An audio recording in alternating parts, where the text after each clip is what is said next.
Alright, looks like I can make this work. Okay. Oh god, oh! Frick! Is that a good enough intro? I think it might be.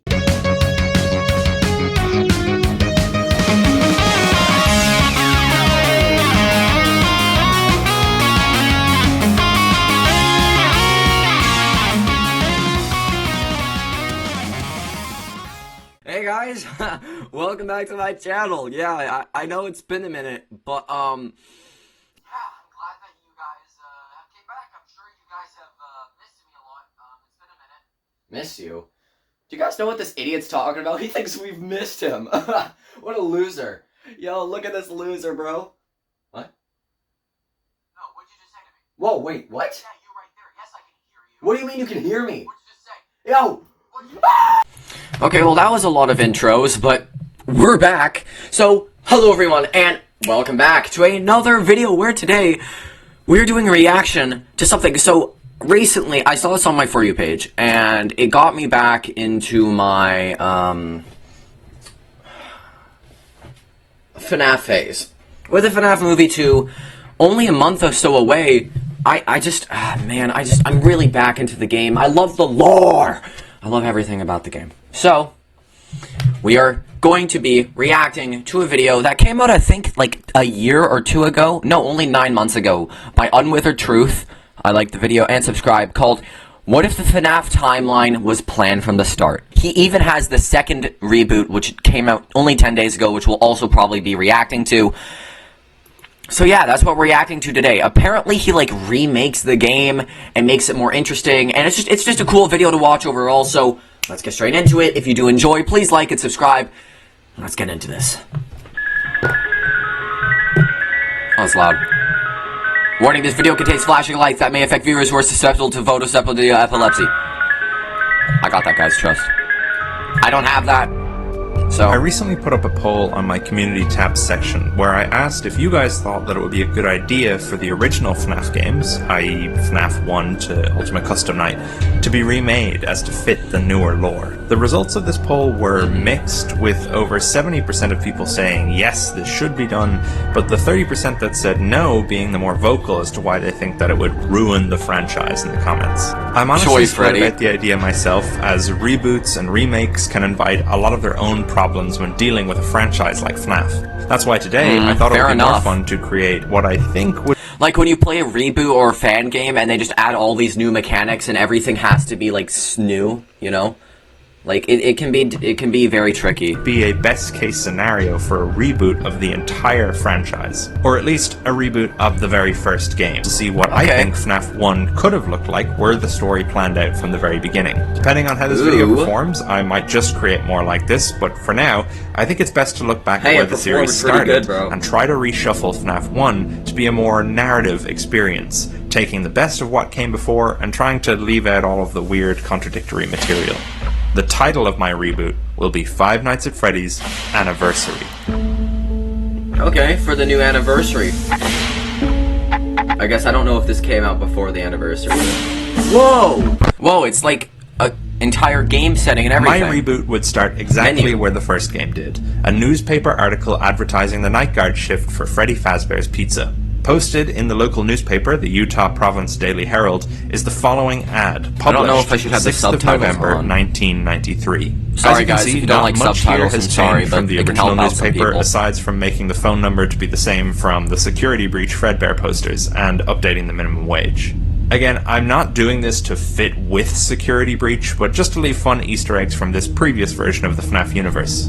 Nothing from any of the games is applicable to this new reboot's lore. In my ideal scenario, I would also make that abundantly clear in community posts and advertising for the game before it released. The reason I decided to firmly set this game in 1993 rather than in 1989 or 1998 or 92 or any of the other proposed dates for the current version of FNAF 1 is mainly as a way to pay homage to game theory and their first FNAF video, which started the whole theorizing trend in the first place. However, there is a further reason, but we'll get back to that later. In the original game, the surrounding blurred out text was just some filler stuff that Scott put in for fun, but I think this is a great opportunity to further hint at other things going on in the FNAF world at this time. I think an advertisement for Stan's budget tech would be fitting, as well as an article about the unknown whereabouts of a Daily Herald reporter, Bronwyn Light, a character featured in the week before, who disappeared a little over a week ago. Oh, okay. Again, I'm not saying the week before is canon, but I just like the idea of adapting some of that story into this fresh universe. Isn't that a The graphic player novel? is prompted to continue, but instead of being brought straight to night 1, the newspaper is pulled away from the camera. We didn't realize it, but we're actually already looking through the POV of our protagonist. We sit staring at an old boxy TV in a garishly decorated living room torn straight out of the 70s. There's Fred we Bear grab and a BB, TV or not remote and BB. click through the TV channels using our keyboard or CB. controller. Circus Baby. Ah, there she is. You're sure to be the most popular kid in town. If you want Circus Baby and her friends at your next party, call us today at 018-578. Circus Baby's Entertainment and Rentals. Let fantasy and fun come to you. Hey. A clock in the corner of the room will tick to 11 p.m. in 60 seconds, which will Voice end crack. these in-between night sections, or the player can always manually skip ahead with the button on screen. At the end of the game, all the stuff you watched on the TV will be available through an extras page on the main menu for ease of that's theorists cool. wanting to review. Anyway, nothing too crazy important on this first pre-night section beyond some Easter eggs, so let's jump into night 1. 11 p.m. on November 6th ticks over to November 8th. Before I go into the night-to-night gameplay, I think it's important that I go over exactly what this revamped pizzeria would look like, and I'm going to be drawing inspiration from all different versions of this building from over the years. Reddit user RDTFGS made this fantastic layout based on FNAF 1, Help Wanted, and the Into the Pit book. Despite those pieces of media not being a part of my new canon, I honestly love this layout. It just feels like exactly what I'm going for with this sort of revamped FNAF 1 pizzeria. But all credit goes to them for this really great layout, which I'll use as a base. The only thing about this layout that I don't really understand is this double entryway, so I reckon I'll just lose that for my version. First thing we're going to add here is the ball pit from all the different Into the Pit versions, as it's a standout piece of modern FNAF iconography, even making its way into the movie's pizzeria. So we'll place it in the back right corner of the room as is described in the original book. I'm going to shorten the hallways that lead to the security office as well, as the original FNAF 1 pizzeria has a lot of this weird dead space which is not really used. This new layout already goes a long way to fixing some of those problems, but I'm just going to continue to condense down the space because I think it'll just make for a more realistic experience. Because everyone knows that in a game with ghosts, haunting, animatronic robots, the most important thing is realism. To use up some more of the empty space, I'm going to add a manager's office, as there seems to not be one in the original layout, and one is mentioned in both Into the Pit and the Silver Eyes. In general, the Silver Eyes! Oh my goodness. I remember when I first read that. I read it with my friend Maria. Shout out to you, Maria, if you're watching. I doubt you are. But, yeah, my friend Maria and I would read The Silver Eyes. One, so what I'll do is shorten the space between the bathrooms and put it in next to the kitchen. I'm also going to lose this awkward bend around the backstage and really just make it so into backstage FNAF. I thought it was really cool. behind the stage. Keeping with that, I'm going to also move the safe room from next to the restrooms to beside the backstage. The safe room serves the same purpose in my universe as it did in the original, so I thought it would make more sense to be placed out of the way so employees could actually move away from customers rather than having to pass through to the bathrooms. Also, as a storage room, it makes more sense to be next to parts and service anyway, so equipment doesn't have to be lugged across the restaurant. I'm going to also just reduce this small space here between the arcade and Pirates Cove, just because I think it makes more sense to kind of loop around in this U-shape. So in terms of rooms, that's all I think we need to add or change from the old layout, so now we have to talk about cameras. I definitely want to keep the old eerie feeling of FNAF 1's cams, so as little visibility as possible is key. Here are all the camera placements I was imagining, and while I won't go through them one by one, the safe room will remain so many cameras close beside down the backstage cam. We'll also add 3 new cameras, one for the arcade, one for the prize counter, and one for the manager's office. Great, so now we have our building layout and our camera system. Aesthetically for the building, I don't want the reboot to stray too far from the original series, as I find reboots or fan games often try to completely redefine every aspect of the franchise's most iconic elements. Obviously, it makes sense to want to put your own spin on things, but for me, FNAF 1 is so classic that making things too different isn't worth it. Some things I'll add, though, Fair enough. are old toy I like animatronic that. parts in the backstage area, Whoa. along with really old withered costume parts. Because yes, in my universe, the unwithers are undeniably canon. I mean, are you really surprised? I think some retro posters from 1985. The unwithers, aka the retros. Oh, there's Bonnie. Are my preferred versions of the animatronics anyway. Posters into the pit game style could fit somewhere as well. So that's our pizzeria, but what about the night-to-night gameplay?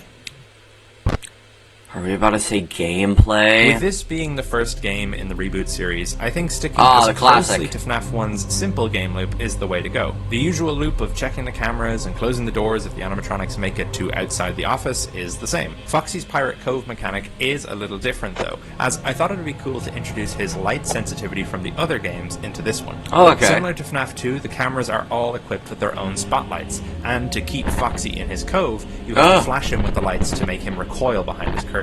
To stop this from being a FNAF 2 puppet music box situation where the player just camps the Pirate Cove cams, we'll make it so that Foxy actually moves faster the longer the cameras are on a stage. That way you're only supposed to check his cameras to flash him, but not to stay on it or he'll just come right back in. He the rest of the animatronics stay and everything. He like jumped Bonnie out down the left hall, Chica down the right hall, but Freddy, while his gameplay is the same, just like has me in the intro. Interesting behavior. Every now and then, we can hear Freddy's music box echoing through the halls of the pizzeria. If we check the cams and locate Freddy while his music box is playing, we'll see that he is not facing the cameras as usual, but instead facing toward open ventilation shafts that'll come into play later.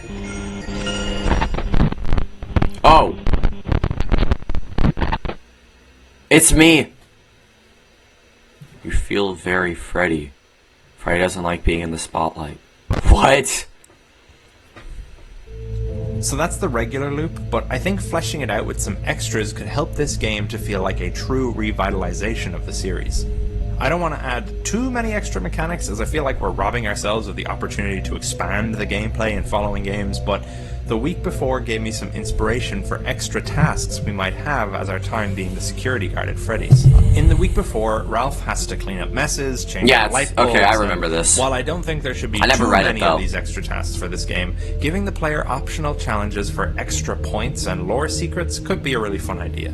Fair enough. Extra challenges could even help the player out with their regular check the cameras, close the doors gameplay. For example, a simple task could be to switch out a light bulb in the restrooms, just like in the week before. The player is shown on the map where their next task lies, and so they have to make sure there's no animatronics nearby before heading there. The player can then click a button on the screen and make their way to that room. How, you might ask? Well, the guard stands up from his chair, turns around, and enters the vents. Oh no! While in the vents, you stop every now and then to take a turn. There are directions on screen to inform you which way the vent will lead you, but there's nothing to stop you from taking a different path. We'll get back to that later. Okay. Oh, that's so creepy! All of your tasks throughout the week would have a noise meter, which draws animatronics to them. If the player gets caught, they're dead. But if they succeed, they return to the office with no problem. Oh! Bonnie!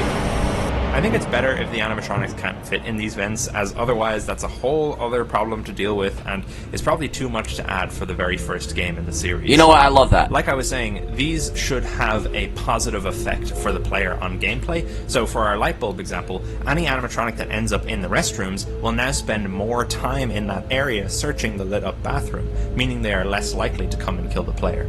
I think these extra mini-tasks would add a lot to the game, and they'd be randomized, so no two playthroughs would be the same. It'd also give the player an opportunity to see different parts of the pizzeria up close, rather than being stuck in the office the entire time. In terms of other extra stuff you can do, you can see that we've added an arcade to the map, so Can you play the games? Some 8-bit minigames. Hey! But we'll talk a bit more about those in Who's that? detail Oh, that's later Foxy. on in the upcoming lore section of the video. Ooh, now, lore. something much more substantial I'd like to change with this game is Night 5. Okay. I'm taking heavy inspiration from FNAF 4 here, but something I think was really interesting about that game was the choice to switch from the regular animatronics to Nightmare Fredbear on Night 5. Totally stealing that idea, Night 5 will have the player go up against the one and only Golden Freddy, who will be rocking his withered Fredbear look.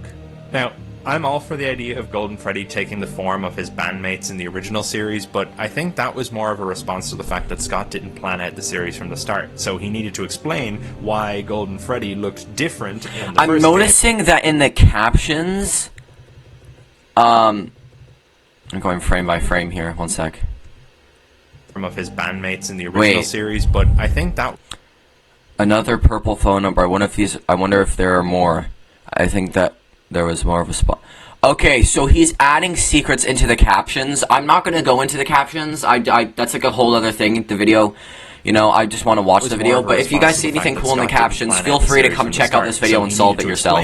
Why Golden Freddy I am noticing he's doing that, though. In the first game, despite there being no reason for the company to repair a suit that they're not using. However, we don't have to worry about any of that here, so in my reboot, Fredbear looks the same as he did all those years ago. So he's withered. Story-wise, there is a reason that Golden Freddy takes over on Night 5, but again, I'll go into that later in the lore part of the video.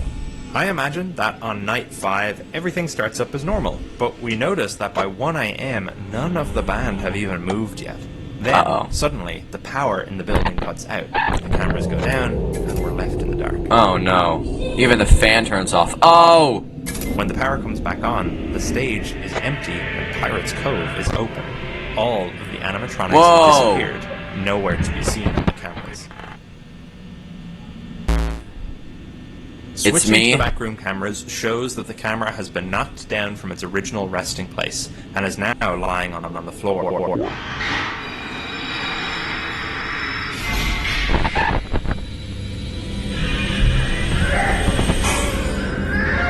Ew, I hate it. I hate the cry. What the heck? Golden Freddy is now your main threat, and will take the role of the other 4 animatronics. What? If he appears in Pirate's Cove, flashing him away will make him return to his regular pathing, otherwise it's a game over. Surviving Golden Freddy is a difficult task, but if we do survive... well, we'll talk about that later. So that's Night 5. Oh, come on, you can't just cut it off. Night 6 entirely. I think as cool as it is to have an extra night, the series is called 5 Nights at Freddy's, so the custom night will act as the extra night and be a non-canon challenge mode, and not have a night number. The custom night will provide the same options as usual: animatronic difficulty settings, any challenges like low power or longer nights, stuff like that. There will also be the option to activate Golden Freddy, who will take on the AI of the most difficult animatronic you have set, and take over at 4 AM, FNAF 4 style. So, that's our gameplay, That's nights cool. 1 to 5, along with any custom night shenanigans a player might get up to. But what does it all mean? What is the real story behind 5 Nights at Freddy's Anniversary? Lore! FNAF Where's 1 Matt changed Pat? the way Wait, a lot he of quit. games looked at storytelling. It had an undeniable impact on people when it released, and the same core storytelling philosophies have stuck around to this very Glam day. Rock So Bonnie. what can we do to make sure this reboot intrigues people in the same way, makes them want to pick apart every tiny detail until they feel like they've figured out all the nooks and crannies of this fresh take on the FNAF story? Well, for starters, I think keeping the focus in-game being on the gameplay rather than the story is something that the original FNAF series got right. The story wasn't spoon-fed to us. Any hints about the wider narrative had to be sought out by the community, which is what makes theorizing so fun to this day. True. That's why the in-between night sections I mentioned earlier in Michael's home, or the mini-games I'll go over in a bit, are absolutely optional, and most of them will be hidden away to be uncovered. But before I go into the secrets, there is one character I've neglected to mention up to this point, or at least his role in this game. He is undoubtedly one of the most iconic and important characters, and is a crucial aspect to the way the original games hooked their audience. And that is, of course, Ralph. The phone guy! In this game, Ralph will indeed I didn't even be our think guide about him. as he was in the original, giving us tips and tricks to surviving the nights, while also dropping tantalizing teases to the wider Freddy's universe. Tantalizing teasers. Why do you say it like that? Hello? Hello? Hi there. I wanted to record a couple messages for you to help you get settled in over your first week on the job. I definitely could have done with a friendly voice on these long nights, so I thought I'd give you one to listen to. Ralph will introduce himself as the location's manager. My name's Ralph. I'm the manager of this fine establishment. I'm, also currently the night guard and the janitor. Oh, he's everything. It's been hard to come by as of late, but thanks to you, I finally have The a week replacement. before yours. Someone's coming in from on high to be the new manager, but you have the privilege of guarding the building after hours, and cleaning up a few things here and there. This is my last week on the job, so we'll both be braving new beginnings together. Let's see here. There's an introductory greeting I'm supposed to read. You know, sort of a legal thing they had to bring in a few years back. He'll give a hilariously satirical company greeting that no sane person would stick around to hear the end of because they'd already be out the door looking for a safer line of work. Ralph assures Fair us enough. something will go wrong, as everything in Freddy's has a completely logical explanation. Ralph mentions that the animatronic characters have been stuck on stage since the bite of '87. Yeah, things really haven't been the same since then. You know, people could excuse one bite, but two? In 4 years? PR really had a hard time with that one. Anyway, Yeah. Ralph explains that the animatronics... Sure, they everything's won't be completely allowed. fine, though. They're set to free roam at night to stop their servos from locking up and move toward wherever people are. They can't seem to recognize adults after hours, and so they think you're an endoskeleton without a costume on. That leads No, to they them don't. stuffing you inside an empty suit, killing you. This final point is confirmed to us anytime we die, as we're brought to a game over screen where our player is seen stuffed into a moldy yellow rabbit costume in the back. Oh, On night 2, Ralph congratulates us on making it past our first night shift. we got spring Hello? locked, bro. hello? Hey, look at you. Night 2. You're a natural. Probably. We're reminded Maybe. that the work of Fazbear security guards extends beyond sitting in an office watching screens all night. Sometimes there will be busybody work that needs doing around the place, which you'll be notified on your cameras about. If you do need to leave, though, use the ventilation duct situated behind you, on account of the animatronics roaming and looking to stuff you into a suit. Be careful not to get lost, and once you're back out on the other side, try not to be too loud. The vents aren't big enough for the animatronics to fit through, though, so you should be fine. Ralph also explains that Foxy, his favorite animatronic, is located in Pirate's Cove. Despite being marked out of order, he's still active at night. He doesn't like being watched, so it's best to stay away from his camera as much as you can. If he starts poking out, though, you can just hit him with your camera lights. Yeah. He always had a problem with lights, that one. Wish we knew that back before he... never mind. On night 3, Ralph Oh, is God. surprised we're still working here. Was he biting The turnaround someone? What on was guards that? is usually quite high. He supposes that we might never Oh, I listen to can't his go message, back, and but- if we don't, then that means Fazbear will be hiring again. I really hope they don't call me. I don't know if I can turn him down. Ralph tells us that if we ever get bored, Oh, we can no. always check out the arcade. Some of the games are a bit glitchy, but most of them are fine. You know, leaving the office unnecessarily during the night isn't the best idea. But a quick game here or there can be good for the soul. Just use the vents to get there, and be back as quickly as possible. Those arcades are loud. Of course, this is a hint that there are playable arcades which will be later used to feed more story to the player. On night 4, Hello? Wow, you're still here. Listening to this. Oh, Hopefully. okay. Ralph's voice sounds tinnier than usual, and he's whispering. I hope your night's going better than mine. I popped out for a minute to get in a game of Fruity Maze and, guess I lost track of time. But it nearly got me. Oh, I panicked and jumped in the vents, but I got a little turned around on the way back to the office. Oh, he's stuck in the vents. Call the voicemail system. I hope this message makes it to you. I'm not really sure where I am. It's a bit of a maze in here. Fruity Maze. okay, bro. I'm going to try Ralph to has a sense of humor, sure. Wait for them all to reset in the morning. In fact, I don't know why I didn't think He of this tried before. to stay in the vents until morning. I'm probably safer in here than you are. So, there you go. That's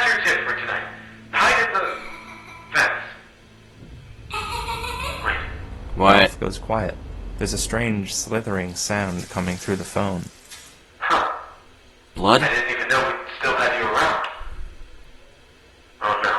Oh no. Remember before when I said the player could take any path they like in the vents? Well, Oh, if you he's stay in the vents long dead. enough and take enough wrong turns, on any night you can find Ralph's body decaying. Oh!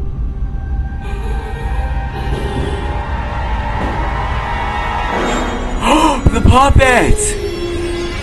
What the? Why is she here?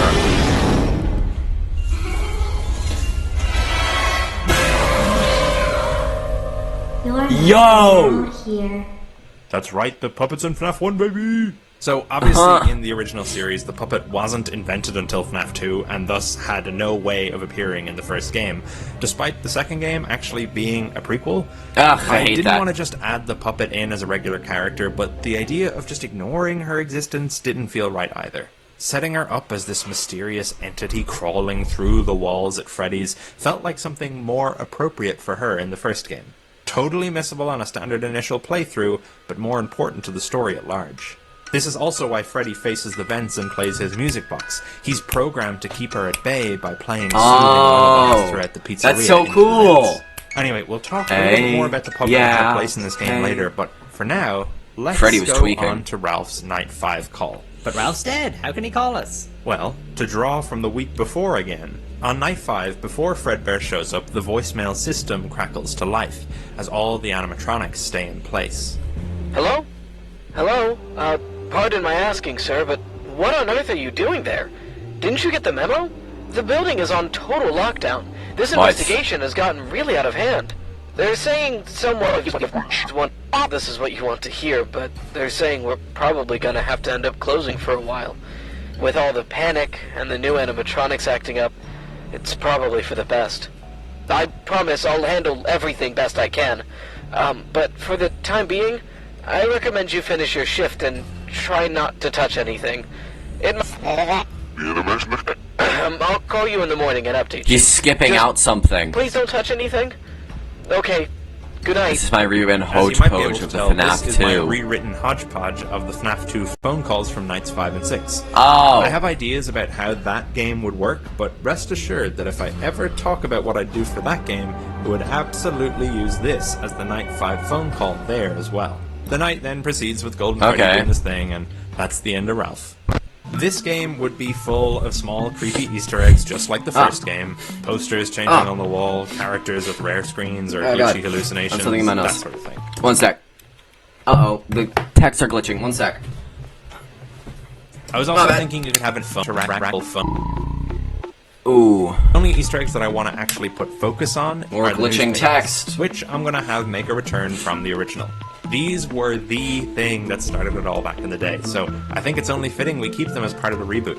On some of the cameras and in some of the rooms you can visit, newspaper clippings can be found, appearing and disappearing along the walls of the pizzeria. Much like the original, they tell of the missing children's incident. 5 confirmed victims of Fazbear disappearances. After the company's promise of safety following the multiple incidents which occurred at their establishment many years ago, locals are horrified to see the same tragic patterns repeat themselves. Mascot killer still at large. Fazbear's Pizza closed for public safety. Despite management assuring the public that the closure is only temporary, it seems unlikely customers will be willing to trust the company ever again. Other Fazbear locations around the country have also been negatively stigma surrounding these incidents. CEO of Fazbear Entertainment found guilty. Linked to an Indian hurricane breathed a sigh of relief after the former CEO of Fazbear Entertainment was convicted last Thursday. Police Wow, they suspect got he was likely him. also responsible for the disappearance of who went missing from the same establishment. Classic Freddy and Friends returning. New robots scrapped. After incidents of malfunction, Fazbear's newest line of robotic mascots, which debuted only a few weeks before the location's closure, are being older classic animatronics are set to be taken out of storage and refurbished. The acting CEO of Fazbear Entertainment calls it a return to form. A local concerned mother was quoted as saying, I really hope not. Fazbear Entertainment chomping down on health code violations. Schmidt assured the Herald that the robotic mascots are cleaned regularly, but that the foul black mutants, which reportedly leaks from the mascot suits, returned without explanation. An official statement from Fazbear attempted to explain this bizarre, upsetting alleged phenomena as unavoidable operational leakage. The health department told the Herald it isn't satisfied with this answer. As you can probably tell, I'd like to weave a little more of the events prior to the MCI into the newspapers, as it seems like they would be relevant considering the history and track record Fazbear has by the time of the MCI. However, there is another article which can only appear on Night 5. Young boy killed at local diner. On the morning of November 12th, a child's The crying child at the popular Fredbear's Family Diner turned into a horror fest when a group of local teenagers forced a young boy into the mouth of the star animatronic. The twisted prank gone wrong ended in tragedy when the robotic performer crushed the boy's head, killing him instantly. Wow. 4 young men are awaiting a consolidated hearing in Utah juvenile court, but sources say the victim's older brother led the brutal act and may be more liable, thus potentially charged as an adult. I probably don't need to tell you what this particular newspaper article is referring to. Right. The Bite of 87. Or sorry. As mentioned previously, what was the it? I don't arcade remember. cabinets in Freddy's will be accessible to the player to provide further Easter eggs and lore hints.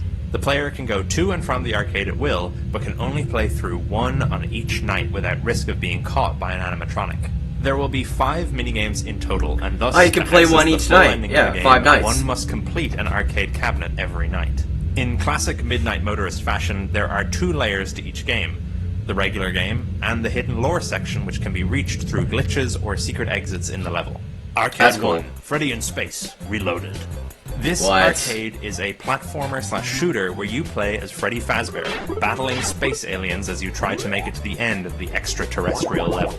This game is a simple, goofy Mario clone, but one of the platforms colored purple will allow you to glitch your way out of bounds. Oh yeah, Freddy I saw falls that. off screen, and as he goes, his pixelated art form will slowly degrade until he no longer resembles a bear. Instead, he is now a child, standing in a pizzeria. What? A bunch of other kids surround the Freddy child. We can use the controls to make our character dance. The other kids cheer us on.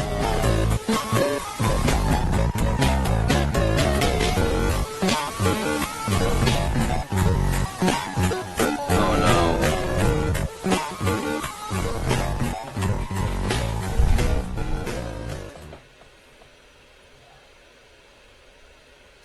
You've won a special Fazbear Prize for Best Performer. Follow me. No. Yeah. There goes Freddy. The minigame ends. Arcade 2, Bonnie's Jammin' Jamboree. This is a rhythm game where we must match our inputs to the ones shown on screen. One of the buttons is never used in-game, its lane staying empty. If we match that button, the screen glitches and Bonnie becomes a terrified face of a child. We can use the controls to make fingers come on screen and point at the child, who progressively gets sadder. No! Eventually we win ears. and fingers go away. A yellow hand comes on screen. I have big ears too. I'll be your friend. Follow me. Oh, The that's minigame so ends. messed up. Arcade 3, Chica's Feeding Frenzy. We play as Chica and must run around as quickly as we can to eat all the food around the level. If we choose not to eat any of the food by the time the timer runs out, the level glitches. We're a little girl now, standing at a counter. Any button we press prompts us with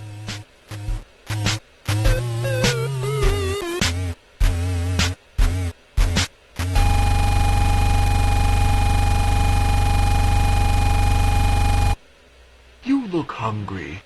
I'll show you where you can have all the food you like. Follow me. the minigame ends. Arcade 4, Foxy's Pirate Ship Simulator. We play as Foxy, navigating a ship through stormy waters.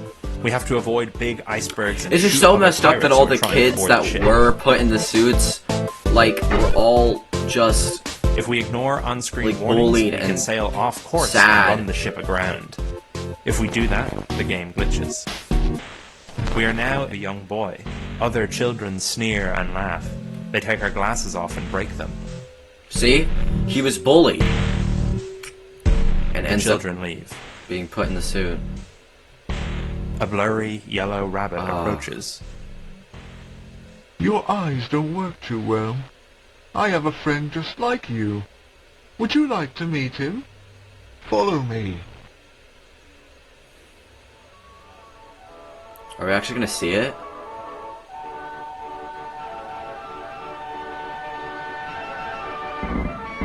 Ah! Don't worry. There's one just for you. The minigame ends. The final arcade cabinet is harder to find as it's not in the arcade like the rest. Instead, it is in the backstage area and will only activate on night 5. Arcade 5, Fredbear and Bonnie bite back.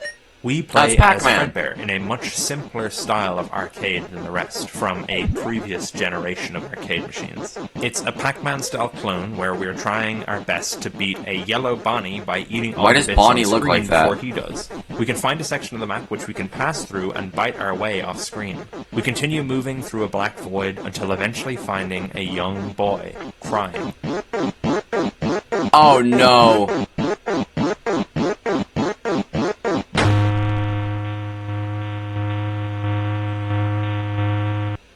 Yep.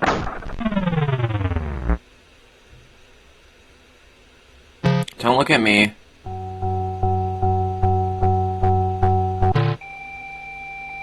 A young girl is beating up another child. We must press buttons to beat them more and more. The kid runs off crying.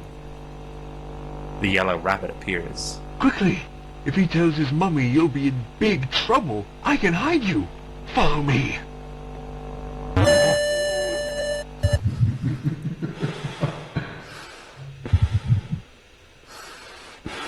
Careful now. Don't move. If you move, you will die.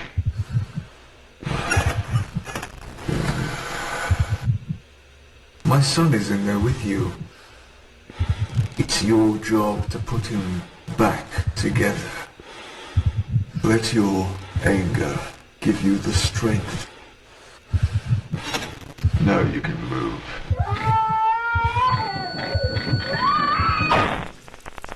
The minigame ends. Spring locked! Oh my gosh! He spring locked a child! So, as you can see, I decided to keep the minigames only really relevant to the MCI for this game. Cassidy kind of deserved it. She was a bit of a B, but I think the first she didn't game deserve to is get the spring place to locked. intrigue people No, what am I with the saying? She's a simplest child. elements of the story, just like the original did.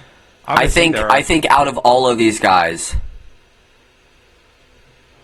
Bonnie and Chica, no, none of them deserved it. I'm just saying, like, who had it the worst? Like Probably Purple Man talking Cassidy. about his son to Cassidy, but overall, I didn't want to go too overboard with introducing other elements this early on. But of course, that's not where the lore of this game ends. The end. I spoke briefly earlier about Golden Freddy's appearance on Night 5, and how he takes over from the rest of the animatronics. What I didn't discuss is what happens when we beat the night. In the event that we survive to the end of the night on a normal playthrough, what happens?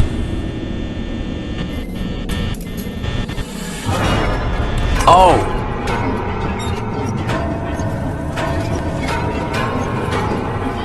Oh, the banging is the sound of, like, the clock winning.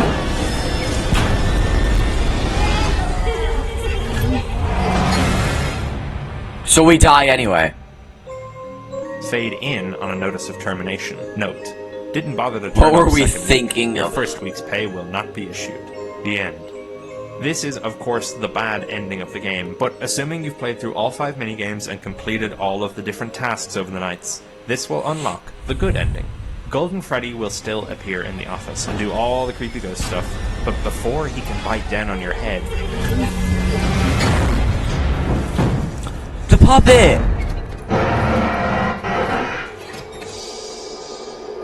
They don't recognize you, but I do now. What? Yo, this needs to become a game, bro. Can this please become a game? Yo, round of applause to everyone who participated in this. This was so long ago, too. We're gonna have to watch this other one.